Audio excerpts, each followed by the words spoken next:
Dans un petit village paisible appelé Kalonga, vivait une jeune fille prénommée Aïssata.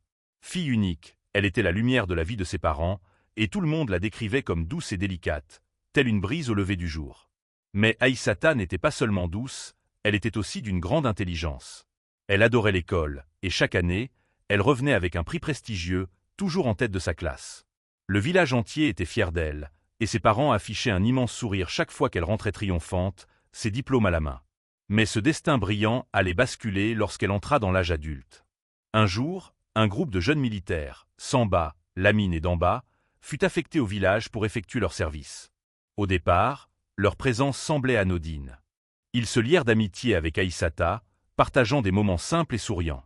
Mais cette camaraderie dégénéra en cauchemar. Un soir, les trois l'agressèrent violemment, abusant d'elle tour à tour. Ce qu'ils ignoraient, c'est qu'Aïssata n'était pas une fille comme les autres. Et ce qui allait suivre, personne n'aurait pu le prévoir. Car malgré cette tragédie, un rêve brûlait encore au fond d'elle. Elle le répétait sans cesse à ses parents. « Maman, papa, un jour je deviendrai banquière. J'irai en ville, je porterai de beaux habits et je travaillerai dans une grande tour pleine de gens importants. » Et ses parents répondaient, les yeux pleins de confiance. « Tu seras exceptionnelle, notre fille. Continue à étudier, et ton rêve deviendra réalité. » La vie d'Aïssata semblait toute tracée, prometteuse, lumineuse. Rien ne semblait pouvoir se mettre en travers de sa route. Mais ce qu'elle ignorait encore, c'est que cette lumière allait bientôt s'éteindre brutalement. Un jour, alors qu'elle était assise à l'ombre d'un arbre, rêvant à sa vie future dans la grande ville de Ndiaré, une nouvelle terrible frappa Kalonga. Ses parents, partis rendre visite à des proches dans un village voisin, périrent dans un accident tragique sur le chemin du retour. Aucun des deux ne survécut. Tout son univers s'écroula. À Kalonga, la nouvelle fille l'effet d'une bombe. Le village tout entier s'unit dans le deuil. Des prières furent récitées, des chants entonnés, et des funérailles dignes leur furent offertes. Mais aucun mot, aucun geste ne pouvait combler le vide laissé dans le cœur d'Aïssata. Chaque jour, elle pleurait. Et peu à peu, l'école perdit tout son sens. Elle qui avait été l'élève la plus brillante de sa génération ne parvenait plus à se concentrer. Son regard restait figé sur ses manuels, devenus étrangers. Les enseignants, témoins de sa douleur, ne lui faisaient aucun reproche. Ils comprenaient ce qu'elle traversait. Mais Aïssata se sentait brisée. Son rêve de devenir banquière lui semblait désormais hors d'atteinte. Sa vie perdait tout son éclat, et le chagrin noyait son cœur. Ce qu'elle ignorait, c'est que ces épreuves ne faisaient que commencer. Le passage à la vie adulte allait lui révéler d'autres épreuves, imprévues et cruelles. Elle parvint à intégrer le lycée, mais elle n'était plus la même. Ses notes chutèrent. L'ancienne élève modèle peinait à suivre. Elle voulait tout arrêter. Mais dans son village, abandonner l'école était une honte pour la famille. Même si les siens n'étaient plus là, elle devait poursuivre pour honorer leur mémoire. Alors chaque matin, Aïssata reprenait le chemin de l'école, le cœur lourd. Assise en classe, elle ne retenait plus rien. Les mots se brouillaient sous ses yeux pleins de larmes. Elle s'isolait dans un coin, silencieuse, et pleurait en cachette. Ses parents lui manquaient atrocement. Et son rêve d'aller à Ndiaré devenait un mirage lointain, irréel. Comment pourrais-je partir en ville et devenir banquière sans mes parents? Se demandait-elle. Pourquoi étudier, s'il n'y a plus personne pour être fier de moi? Ses pensées tournaient dans son esprit comme une tempête sans fin. Tout lui paraissait vide. Mais malgré tout, elle devait continuer. Même quand chaque pas semblait sans but, elle avançait. Ce qu'elle ignorait encore, c'est que le destin n'avait pas dit son dernier mot. Une autre tournure l'attendait. Un matin, alors que le soleil baignait Kalonga de sa lumière dorée, Aïssata entra dans sa salle de classe et remarqua quelque chose d'étrange. Les murs étaient ornés de papiers colorés, de rubans, et l'ambiance était différente. Ses camarades chuchotaient, riaient. Un air de fête flottait dans l'air. Aïssata s'installa doucement à son pupitre, l'air perdu. Autour d'elle, une agitation inhabituelle régnait, mais elle ne comprenait pas ce qui se passait. Soudain, une camarade lui chuchota avec excitation. « Tu n'as pas entendu? Les anciens enseignants partent. Ils vont être remplacés par des membres du service national. » Toute la classe bouillonnait d'impatience. L'idée de voir arriver de jeunes enseignants, dynamiques et souriants, remplaçant les maîtres stricts et fatigués d'autrefois, faisait briller les yeux des élèves. Chacun espérait impressionner ces nouvelles figures d'autorité. Quand les membres du service national arrivèrent, ils firent forte impression. Pleins d'entrain, souriants, posant 1000 questions, ils transformaient chaque leçon en un moment vivant et interactif. Les élèves levaient la main haut, criaient les réponses, riaient. Tous voulaient se faire remarquer. Tous, sauf Aïssata. Elle, restait en retrait. Silencieuse. Absente. Peu importait l'énergie débordante de ces jeunes enseignants, cela ne suffisait pas à chasser l'ombre qui pesait encore sur son cœur. Mais un événement allait tout changer. Un regard. Une attention. L'un des nouveaux enseignants, Val, fut affecté à la classe d'Aïssata.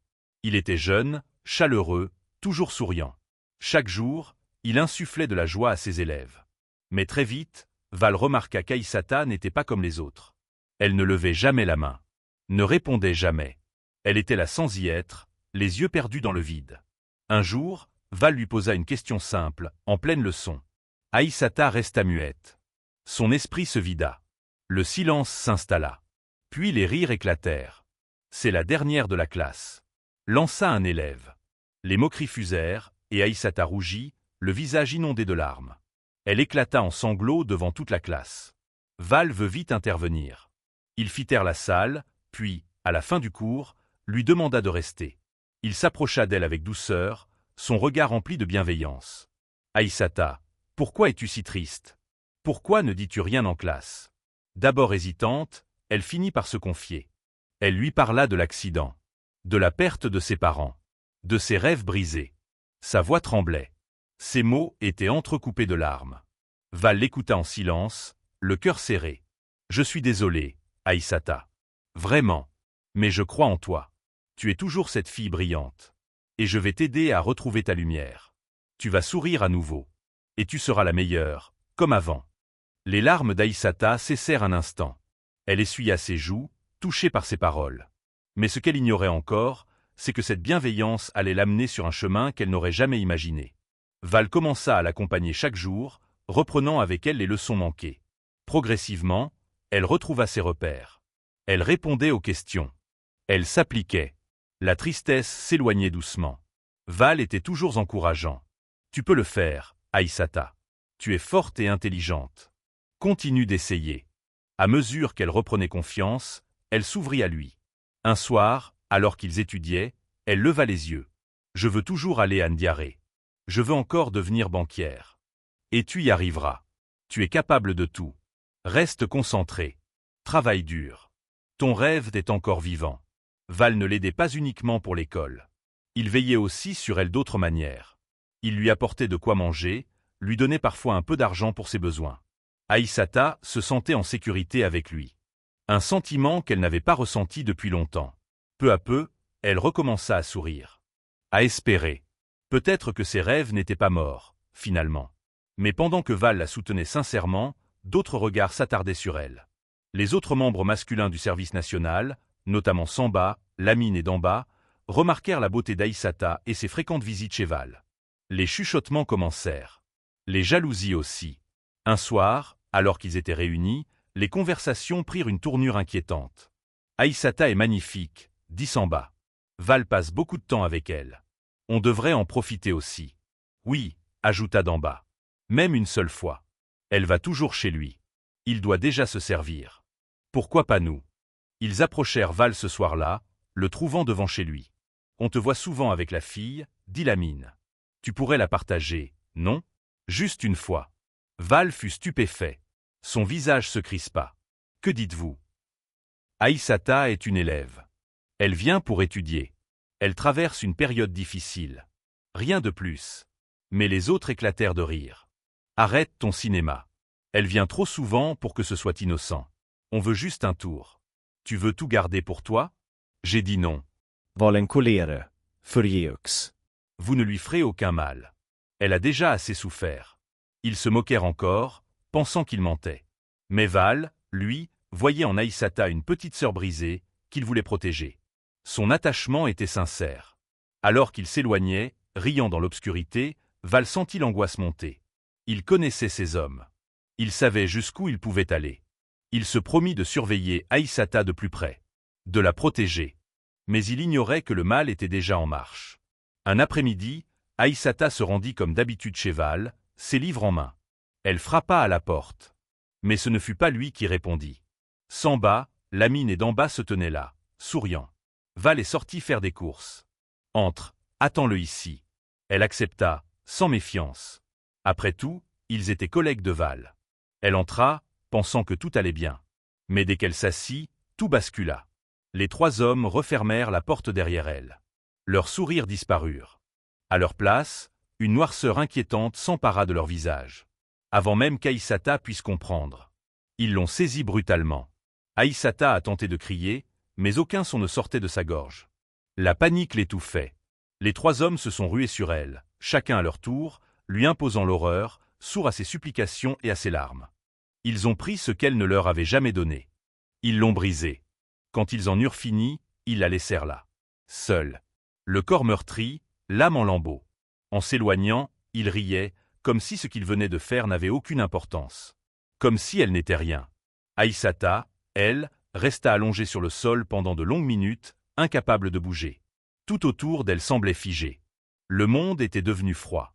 Elle aurait voulu que Val soit là. Lui, il aurait su quoi faire. Il l'aurait protégée. Mais Val avait été appelé d'urgence à Ndiaré. Elle ne savait même pas qu'il était parti. Pendant ce temps, ceux qui l'avaient agressé pensaient avoir échappé aux conséquences. Ils riaient encore, convaincus qu'aucun regard ne les avait vus, que personne ne saurait jamais. Mais ce qu'ils ignoraient, c'est que leurs actes allaient réveiller des forces invisibles, bien plus puissantes que la honte ou la justice des hommes. Le monde d'Aïssata s'effondra encore un peu plus. Chaque jour, elle pleurait. La douleur dans son corps s'estompait lentement, mais la blessure dans son cœur, elle, ne guérissait pas. Elle se sentait salie, humiliée, détruite. Elle ne reconnaissait plus son reflet dans le miroir. Et comme si cela ne suffisait pas, une nouvelle forme de souffrance s'abattit sur elle, les rumeurs. Dans les ruelles de Kalonga, certaines jeunes filles jalouses d'Aïssata, jalouses de sa beauté, de son intelligence et surtout de sa proximité avec Val, commencèrent à répandre des mensonges. Elle couche avec tous les jeunes soldats, chuchotait-elle. C'est pour ça qu'elle va tout le temps chez eux. La rumeur se propagea à une vitesse effrayante, comme un feu dans les herbes sèches. Bientôt, tout le village parlait. Les gens la montraient du doigt quand elle passait. Les anciens secouaient la tête. Les regards étaient devenus tranchants. Personne ne connaissait la vérité. Mais tout le monde jugeait. Aïssata n'en pouvait plus. La honte l'écrasait. Chaque pas dans le village était un supplice. Chaque murmure, un poignard dans son dos. Alors, un soir, elle fit ses bagages. Elle quitta sa maison, quitta Kalonga. Elle ne savait pas où aller. Mais elle savait une chose, elle ne pouvait plus rester. Elle pensait fuir la douleur. Mais ce qu'elle ne savait pas, c'est que ses bourreaux allaient eux aussi devoir affronter les conséquences. Lorsque leur service prit fin, Samba, Lamine et Damba quittèrent le village comme si de rien n'était. Ils rentrèrent à Ndiaré, souriants, légers, insouciants. Ils ne pensaient plus à Aïssata. Pour eux, ce n'était qu'un souvenir effacé, enfoui. Mais le destin, lui, n'avait rien oublié. Tout commença par Samba. Il venait de décrocher un emploi prestigieux dans une grande société. Fier, confiant, il se voyait déjà grimper les échelons. Mais sans avertissement, il fut licencié. Aucune explication. Part. C'est tout. Déconcerté, il quitta le bureau. Le cœur lourd. Il ne comprenait pas. Peu après, ce fut Lamine. Lui, toujours en pleine forme, tomba soudainement malade. Une fatigue étrange s'empara de lui. Son corps s'affaiblissait jour après jour. Il consulta des médecins, fit des analyses. Personne ne trouva ce qu'il avait. Mais il s'éteignait lentement, comme si quelque chose l'aspirait de l'intérieur. Puis ce fut au tour de Damba. Le plus brutal des trois. Sa famille fut décimée dans un accident tragique. Parents, frères, sœurs, tous disparus en un instant. La douleur fut si violente qu'il en perdit l'équilibre. Sa vie s'écroula. Chacun, à son tour, sombrait. Et tous se posaient la même question. Pourquoi nous? Ils ne voyaient pas de lien. Ils ne se souvenaient pas. Ou plutôt, ils ne voulaient pas se souvenir. Mais la malchance les poursuivait comme une ombre. Une malédiction silencieuse. Désespérés, ils finirent par consulter un vieil homme sage, un voyant réputé dans les quartiers reculés de Ndiaré. Ils entrèrent dans sa hutte, l'air fatigué, les visages marqués par la peur. Ils lui racontèrent tout, les pertes, la maladie, le licenciement. Pourquoi cela nous arrive-t-il? Avons-nous offensé un esprit? Le vieillard les écouta longuement, puis hocha lentement la tête. Ce n'est pas de la malchance. C'est une punition. Une réponse des esprits à une faute grave. Une injustice que vous avez commise. Ils échangèrent des regards confus. Mais, qu'avons-nous fait? Nous n'avons blessé personne. Le vieillard les fixa. Son regard perça leur âme. Réfléchissez bien. Il y avait une fille. Une innocente. Vous l'avez souillée. Et les esprits de ses parents exigent réparation. Le silence tomba. Le souvenir jaillit comme un éclair. Aysata. La fille silencieuse. Celle qu'ils avaient attirée chez Val. Celle qu'ils avaient agressée, puis oubliée. Mais les esprits, eux, n'avaient rien oublié. Le vieux sage se leva, le regard grave. Vos souffrances ne sont que le début. Elles ne cesseront que si elle vous pardonne. Demandez-lui pardon. Sinon, la colère des ancêtres vous poursuivra jusqu'à votre dernier souffle. Ils restèrent là, pétrifiés. Ils n'avaient jamais imaginé que leurs actes reviendraient les hanter ainsi. Mais désormais, ils savaient, ils devaient retrouver Aïssata. Et dans leur cœur, une question les hantait. Était-il déjà trop tard? Le voyant prit une inspiration lente et profonde avant de parler à nouveau. Retournez à Kalonga, là où tout a commencé. Vous devez retrouver Aïssata. Implorez son pardon. Sans cela, vous ne connaîtrez jamais la paix. Les trois hommes se figèrent. Un frisson les parcourut. Ils savaient désormais qu'ils n'avaient plus le choix. S'ils espéraient échapper à cette spirale de malheur, ils devaient affronter leur passé. Revenir dans ce village qu'ils avaient quitté en riant, laissant derrière eux une vie brisée. Sans perdre une minute, accablés par la peur et la culpabilité, Samba, Lamine et Damba prirent la route de Kalonga. Le chemin leur parut plus long que jamais.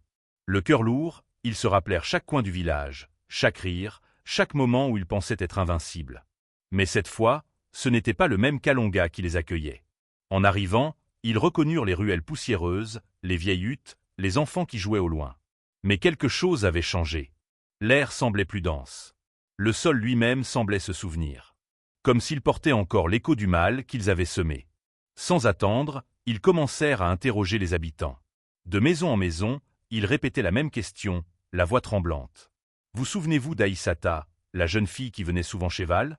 À chaque fois, un silence tombait. Les visages des villageois se fermaient. Puis, à voix basse, on répondait. Aysata. La pauvre fille. Bien sûr qu'on se souvient d'elle. Mais lorsqu'ils insistaient, la réponse restait toujours la même. Elle a disparu après les rumeurs. Elle n'a rien dit à personne. Un matin, elle est partie. Et depuis, plus personne ne l'a revue. Les anciens parlaient avec regret. Ils se rappelaient comment, autrefois, les ragots s'étaient répandus comme une traînée de poudre. Comment le nom d'Aïssata avait été sali, humilié. Certains disaient qu'elle avait eu des relations avec tous les jeunes soldats. D'autres disaient qu'elle était partie avec l'un d'eux. Mais la vérité, c'est qu'elle s'était simplement volatilisée. Fuyant l'humiliation. Les trois hommes poursuivaient leurs recherches, désespérés. Ils questionnaient encore et encore. Mais personne ne savait où elle était allée. Et personne ne semblait prêt à les aider davantage. Leur dernière lueur d'espoir arriva lorsqu'une vieille femme, assise à l'ombre près de l'ancienne maison des jeunes soldats, les interpella d'une voix douce. « Vous ne la trouverez pas ici, » murmura-t-elle.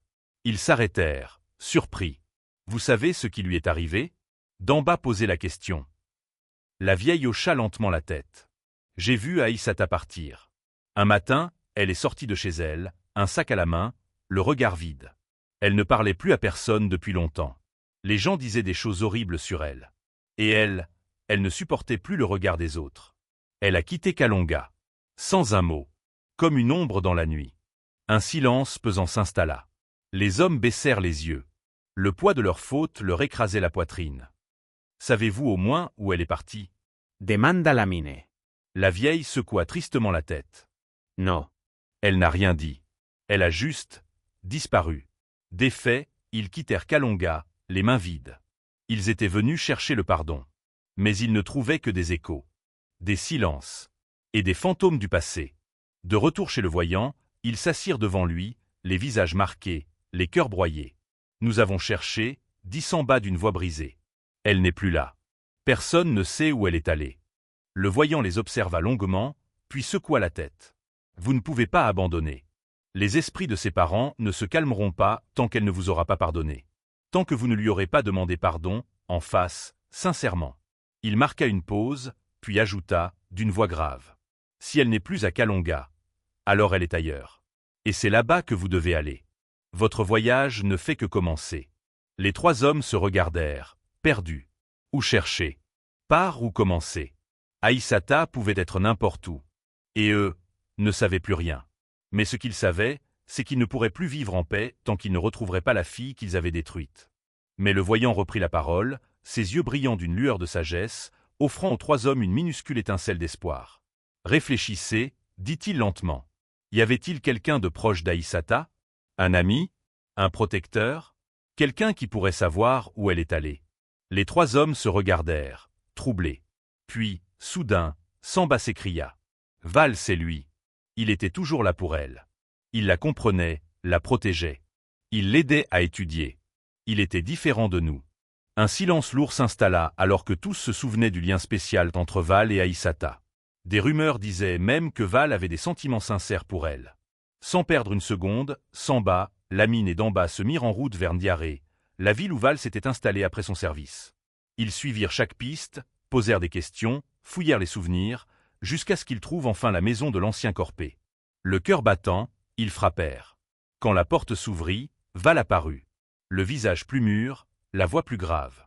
Il les reconnut immédiatement, mais son regard se durcit. Avant qu'il ne puisse parler, Lamine tomba à genoux. « S'il te plaît, Val, aide-nous. Nous avons fait l'irréparable. Nous devons retrouver Aïssata. La supplier de nous pardonner. Sinon, nous mourrons à petit feu. » Val ferme le visage. Il les fixa longuement, puis murmura d'une voix pesante. « Vous, c'est vous qui lui avez fait ça. Elle vous faisait confiance. » Les hommes baissèrent la tête, honteux, les larmes montant. « Nous savons, » répondit Damba, la voix brisée. « Depuis ce jour, tout dans nos vies est en ruine. Nous souffrons. Et seul son pardon peut nous libérer. » Le regard trahissait un tumulte intérieur. En colère et pitié. Puis, il soupira profondément et ouvrit la porte en grand. « Venez, vous devez voir ça. » Ils le suivirent, anxieux, et s'arrêtèrent net. Dans un coin de la pièce, assise calmement, les très fatigués mais dignes, Aïssata était avec sa grossesse. Le regard lointain, mais vivant. Leurs cœurs se figèrent. Le poids de la culpabilité les écrasa instantanément. Ils tombèrent à genoux devant elle, les larmes coulant librement. « Aïssata, » sanglota Samba, « pardonne-nous. Nous ne savions pas. Nous étions jeunes, cruels, aveugles. Mais nous payons chaque jour. Et nous savons que seul toi peux mettre fin à ce supplice. » Elle resta silencieuse, les yeux fixés au sol. La pièce semblait figée dans le temps. Puis, lentement, elle leva les yeux. Sa voix fut glaciale. « Vous pensez mériter le pardon? Après ce que vous m'avez fait? Après m'avoir volé ma paix, mon avenir, ma dignité ?» Un silence pesant s'installa. Les 3 hommes pleuraient. Val, touché par la scène, s'approcha d'elle doucement. « Aïssata, je sais. Ce qu'ils ont fait est impardonnable. Mais, pardonner ne signifie pas oublier. Pardonner, c'est te libérer. C'est offrir une paix à ton cœur et à l'enfant que tu portes. » Elle posa ses mains sur son ventre, son regard s'assombrit. Elle pensait à tout ce qu'elle avait fui. À la douleur. À l'humiliation. À sa vie volée. Et à ce petit être qu'elle portait maintenant. Enfin, elle prit une profonde inspiration et dit, d'une voix ferme. « Je vous pardonnerai. » Les hommes levèrent les yeux, submergés d'émotion. Mais elle poursuivit aussitôt, le regard dur. « Mais il y a un prix. Tout ce que tu veux, » murmura Lamine, entre 2 sanglots. « Aucun de vous, » reprit-elle, « ne connaîtra jamais la joie d'avoir un enfant. C'est le prix. Comme vous m'avez arraché l'avenir, je vous retire cette part du vôtre. Vous ne connaîtrez jamais la douceur d'un enfant vous appelant « papa ». Les 3 hommes acquiescèrent, les larmes ruisselant sur leurs visages. Ils savaient qu'ils ne méritaient pas mieux. « Merci » souffla Samba. « Merci de ne pas nous avoir condamnés à mort. » Val resta à côté d'Aïssata, le cœur plein de compassion, mais aussi d'un profond soulagement. Elle avait choisi de vivre. De se libérer. Quelques mois plus tard, Aïssata donna naissance à un magnifique bébé. Val était à ses côtés. Toujours. Il l'aida, la soutint, l'encouragea à retourner à l'école. Et elle le fit. Brisée autrefois, Aïssata reprit son chemin. Elle travailla dur, reprit ses études avec acharnement. Et enfin, après tant d'années de lutte, elle réalisa son rêve. Elle devint banquière. Elle et Val construisirent une vie ensemble. Une vie faite d'amour, de patience et d'espoir. Le passé ne pouvait pas être effacé. Mais Aïssata avait choisi de ne plus le laisser définir son avenir. Quant à Samba, Lamine et Damba, ils continuèrent leur route, mais un vide profond ne les quitta jamais. Leurs actes leur avaient coûté cher. Très cher. Et leur punition était désormais gravée dans leur chair. Car parfois, Le pardon n'efface pas les conséquences.